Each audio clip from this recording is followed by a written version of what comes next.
Islamabad high court के 6 जजेस के इल्ज़ामात के मामले पर सुप्रीम कोर्ट के फुल कोर्ट का इजलास हुआ। ये फुल कोर्ट का इजलास आज तलब किया गया था। वाज़ेह रहे इससे पहले जो आपने रिपोर्ट देखी है तफसीली, इसमें 6 जजेस के इल्ज़ामात पर बार काउंसिल से भी तशवीश का इजहार किया और इस्लामाबाद हाई कोर्ट के 6 जजेस के इल्ज़ामात के मामले पर सुप्रीम कोर्ट के फुल कोर्ट का इजलास हुआ। इस पर मज़ीद तफसील जान लेते हैं। डॉन न्यूज़ के नुमाइंदे अब्दुल्ला मोहम्मद हमारे साथ मौजूद है। अब्दुल्ला मोहम्मद, आगाह कीजिएगा।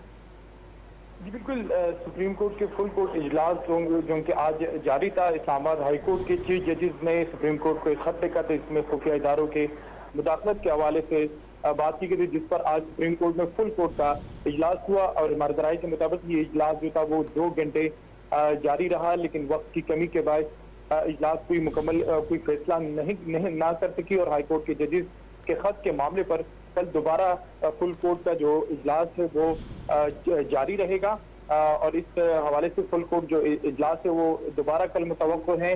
आज जो फुल कोर्ट इजलास में जजेस जो 6 जजेस थे इस्लामाबाद हाई कोर्ट के, उनके खत का पर मुशावरत की गई, लेकिन वक्त की कमी के बाद कोई हतमी फैसला नहीं हुआ और अपने तमाम जजेस ने इस इजलास में इस खत पर अपने राय का इजहार किया और अब ये तवक्को की जा रही है कि कल दोबारा फुल कोर्ट का इजलास होगा। जी, जजेस के इल्जामात पर सुप्रीम कोर्ट का फुल कोर्ट कल भी जारी रहेगा इजलास। तफसील बता रहे थे अब्दुल्ला मोहम्मद, आपका बहुत शुक्रिया।